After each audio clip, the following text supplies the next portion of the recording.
Évangile selon Luc, chapitre 15. Tous les publicains et les gens de mauvaise vie s'approchaient de Jésus pour l'entendre.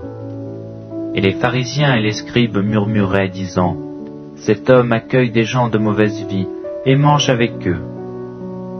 Mais il leur dit cette parabole. Quel homme d'entre vous, s'il a 100 brebis et qu'il en perd une, ne laisse les 99 autres dans le désert pour aller après celle qu'il a perdue, jusqu'à ce qu'il la retrouve? Lorsqu'il l'a retrouvée, il la met avec joie sur ses épaules. Et de retour à la maison, il appelle ses amis et ses voisins et leur dit : Réjouissez-vous avec moi, car j'ai retrouvé ma brebis qui était perdue. De même, je vous le dis, il y aura plus de joie dans le ciel pour un seul pécheur qui se repent que pour 99 justes qui n'ont pas besoin de repentance.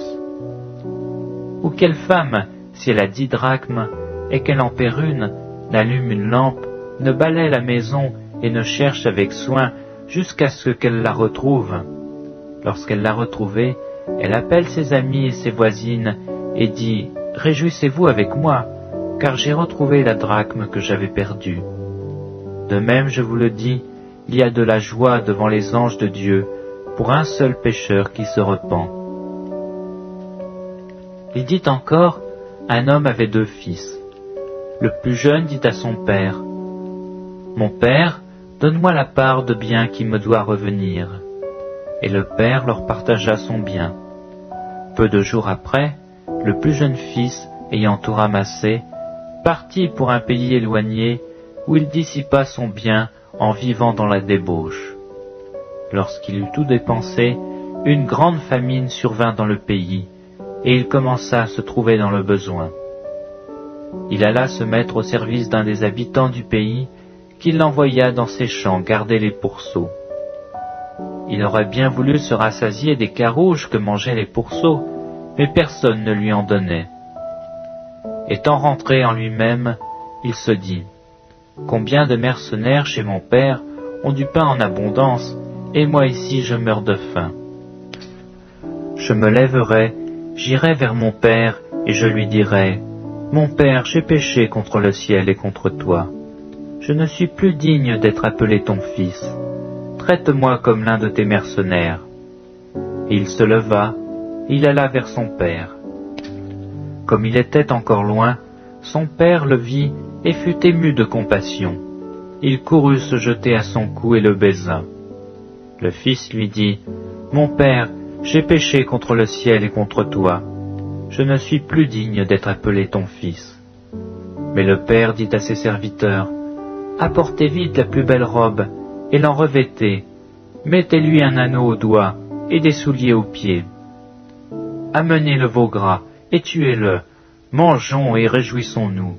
Car mon fils que voici était mort, et il est revenu à la vie. Il était perdu, et il est retrouvé. Et ils commencèrent à se réjouir. Or le fils aîné était dans les champs. Lorsqu'il revint et approcha de la maison, il entendit la musique et les danses. Il appela un de ses serviteurs et lui demanda ce que c'était. Ce serviteur lui dit : Ton frère est de retour, et parce qu'il l'a retrouvé en bonne santé, ton père a tué le veau gras. Il se mit en colère et ne voulut pas entrer. Son père sortit et le pria d'entrer. Mais il répondit à son père : Voici, il y a tant d'années que je te sers, sans avoir jamais transgressé tes ordres, et jamais tu m'as donné un chevreau pour que je me réjouisse avec mes amis. Et quand ton fils est arrivé, celui qui a mangé ton bien avec des prostituées, c'est pour lui que tu as tué le veau gras. Mon enfant, lui dit le père, tu es toujours avec moi, et tout ce que j'ai est à toi. Mais il fallait bien s'égayer et se réjouir, parce que ton frère que voici était mort, et qu'il est revenu à la vie, parce qu'il était perdu, et qu'il est retrouvé. Évangile selon Marc, chapitre 5. Ils arrivèrent à l'autre bord de la mer, dans le pays des Gadaréniens. Aussitôt que Jésus fut hors de la barque, il vint au-devant de lui un homme sortant des sépulcres et possédé d'un esprit impur. Cet homme avait sa demeure dans les sépulcres, et personne ne pouvait plus le lier, même avec une chaîne. Car souvent il avait eu les fers aux pieds et avait été lié de chaînes, mais il avait rompu les chaînes et brisé les fers, et personne n'avait la force de le dompter. Il était sans cesse, nuit et jour, dans les sépulcres et sur les montagnes, criant et se meurtrissant avec des pierres. Ayant vu Jésus de loin, il accourut et se prosterna devant lui, et s'écria d'une voix forte, « Qu'y a-t-il entre toi et moi, Jésus, fils du Dieu Très-Haut? Je t'en conjure, au nom de Dieu, ne me tourmente pas. » Car Jésus lui disait, « Sors de cet homme, esprit impur. » Et lui demanda, « Quel est ton nom ?» ?»« Légion est mon nom, lui répondit-il, car nous sommes plusieurs. » Et il le priait instamment de ne pas les envoyer hors du pays. Il y avait là vers la montagne un grand troupeau de pourceaux qui paissaient. Et les démons le prièrent, disant, « Envoie-nous dans ces pourceaux, afin que nous entrions en eux. » Il le leur permit. Et les esprits impurs sortirent, entrèrent dans les pourceaux, et le troupeau se précipita des pentes escarpées dans la mer. Il y en avait environ 2000, et ils se noyèrent dans la mer. Ceux qui les faisaient paître s'enfuirent, et répandirent la nouvelle dans la ville et dans les campagnes. Les gens allaient voir ce qui était arrivé. Ils vinrent auprès de Jésus, et ils virent le démoniaque, celui qui avait eu la légion, assis, vêtu, et dans son bon sens. Et ils furent saisis de frayeur. Ceux qui avaient vu ce qui s'était passé leur racontèrent ce qui était arrivé au démoniaque et au pourceau. Alors ils se mirent à supplier Jésus de quitter leur territoire. Comme il montait dans la barque, celui qui avait été démoniaque lui demanda la permission de rester avec lui. Jésus ne lui permit pas, mais il lui dit, « Va dans ta maison, vers les tiens, et raconte-leur tout ce que le Seigneur t'a fait, et comment il a eu pitié de toi. » Il s'en alla, et se mit à publier dans la Décapole tout ce que Jésus avait fait pour lui, et tous furent dans l'étonnement. Jésus, dans la barque, regagna l'autre rive, où une grande foule s'assembla près de lui. Il était au bord de la mer. Alors vint un des chefs de la synagogue, nommé Jairus, qui, l'ayant aperçu, se jeta à ses pieds, et lui adressa cette instante prière. « Ma petite fille est à l'extrémité. Viens, impose-lui les mains, afin qu'elle soit sauvée et qu'elle vive. » Jésus s'en alla avec lui, et une grande foule le suivait et le pressait. Or il y avait une femme atteinte d'une perte de sang depuis 12 ans. Elle avait beaucoup souffert entre les mains de plusieurs médecins. Elle avait dépensé tout ce qu'elle possédait, et elle n'avait éprouvé aucun soulagement, mais était allée plutôt en empirant. Ayant entendu parler de Jésus, elle vint dans la foule par derrière et toucha son vêtement, car elle disait, « Si je puis seulement toucher ses vêtements, je serai guérie. » Au même instant, la perte de sang s'arrêta, et elle sentit dans son cœur qu'elle était guérie de son mal. Jésus connut aussitôt en lui-même qu'une force était sortie de lui, et se retournant au milieu de la foule, il dit, « Qui a touché mes vêtements ?» Ses disciples lui dirent, « Tu vois la foule qui te presse, et tu dis, « Qui m'a touché ?» Et il regardait autour de lui pour voir celle qui avait fait cela. La femme, effrayée et tremblante, sachant ce qui s'était passé en elle, vint se jeter à ses pieds et lui dit toute la vérité. Mais Jésus lui dit, « Ma fille, ta foi t'a sauvée, va en paix et sois guérie de ton mal. » Comme il parlait encore, survinrent de chez le chef de la synagogue des gens qui dirent, « Ta fille est morte, pourquoi importuner davantage le maître ?» Mais Jésus, sans tenir compte de ces paroles, dit au chef de la synagogue, « Ne crains pas, crois seulement. » et il ne permit à personne de l'accompagner, si ce n'est à Pierre, à Jacques et à Jean, le frère de Jacques.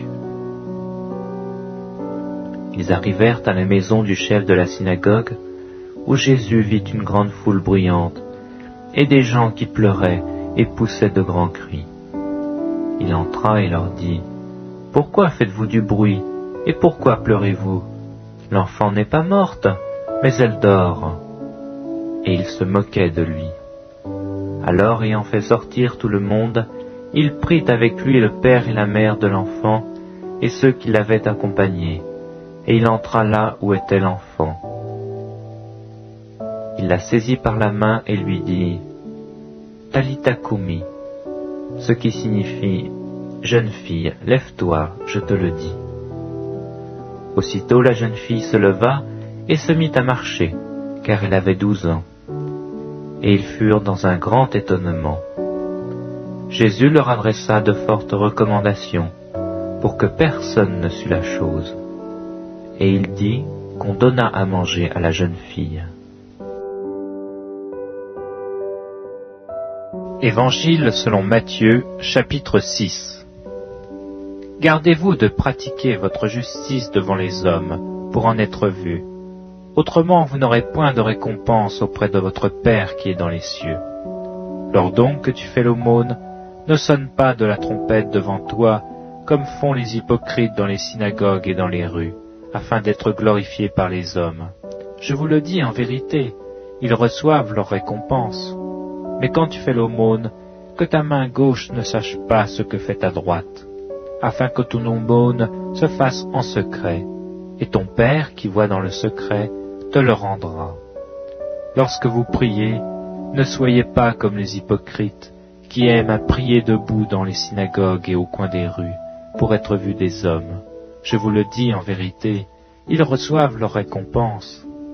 Mais quand tu pries, entre dans ta chambre, ferme ta porte et prie ton Père qui est là dans le lieu secret. Et ton Père qui voit dans le secret te le rendra. En priant, ne multipliez pas les vaines paroles, comme les païens qui s'imaginent qu'à force de paroles ils seront exaucés. Ne leur ressemblez pas, car votre Père sait de quoi vous avez besoin avant que vous le lui demandiez. Voici donc comment vous devez prier. Notre Père qui es aux cieux, que ton nom soit sanctifié, que ton règne vienne, que ta volonté soit faite sur la terre comme au ciel. Donne-nous aujourd'hui notre pain quotidien. Pardonne-nous nos offenses, comme nous aussi nous pardonnons à ceux qui nous ont offensés. Ne nous induis pas en tentation, mais délivre-nous du malin, car c'est à toi qu'appartiennent dans tous les siècles le règne, la puissance et la gloire. Amen. Si vous pardonnez aux hommes leurs offenses, votre Père céleste vous pardonnera aussi. Mais si vous ne pardonnez pas aux hommes, votre Père ne vous pardonnera pas non plus vos offenses. Lorsque vous jeûnez, ne prenez pas un air triste, comme les hypocrites qui se rendent le visage tout défait, pour montrer aux hommes qu'ils jeûnent. Je vous le dis en vérité, ils reçoivent leur récompense. Mais quand tu jeûnes, parfume ta tête et lave ton visage, afin de ne pas montrer aux hommes que tu gênes, mais à ton Père qui est là dans le lieu secret. Et ton Père, qui voit dans le secret, te le rendra. Ne vous amassez pas des trésors sur la terre, où la teigne et la rouille détruisent, et où les voleurs percent et dérobent. Mais amassez-vous des trésors dans le ciel, où la teigne et la rouille ne détruisent point, et où les voleurs ne percent ni ne dérobent. Car là où est ton trésor, là aussi sera ton cœur. L'œil est la lampe du corps. Si ton œil est en bon état, tout ton corps sera éclairé. Mais si ton œil est en mauvais état, tout ton corps sera dans les ténèbres. Si donc la ténèbre qui est en toi est ténèbre, combien seront grandes ces ténèbres? Nul ne peut servir deux maîtres, car ou il haïra l'un et aimera l'autre, ou il s'attachera à l'un et méprisera l'autre. Vous ne pouvez servir Dieu et l'argent. C'est pourquoi je vous dis, ne vous inquiétez pas pour votre vie de ce que vous mangerez, ni pour votre corps de quoi vous serez vêtus. La vie n'est-elle pas plus que la nourriture, et le corps plus que le vêtement? Regardez les oiseaux du ciel. Ils ne sèment ni ne moissonnent, et ils n'amassent rien dans des greniers. Et votre Père céleste les nourrit. Ne valez-vous pas beaucoup plus qu'eux? Qui de vous, par ses inquiétudes, peut ajouter une coudée à la durée de sa vie? Et pourquoi vous inquiétez au sujet du vêtement? Considérez comment croissent les lys des champs. Ils ne travaillent ni ne filent. Cependant, je vous dis que Salomon même, dans toute sa gloire, n'a pas été vêtu comme l'un d'eux. Si Dieu revêt ainsi l'herbe des champs, qui existe aujourd'hui et qui demain sera jetée au four, ne vous vêtira-t-il pas à plus forte raison, gens de peu de foi? Ne vous inquiétez donc point, et ne dites pas, que mangerons-nous, que boirons-nous, de quoi serons-nous vêtus? Car toutes ces choses, ce sont les païens qui les recherchent. Votre Père céleste sait que vous en avez besoin. Cherchez premièrement le royaume et la justice de Dieu, et toutes ces choses vous seront données par-dessus. Ne vous inquiétez donc pas du lendemain, car le lendemain aura soin de lui-même. À chaque jour suffit sa peine.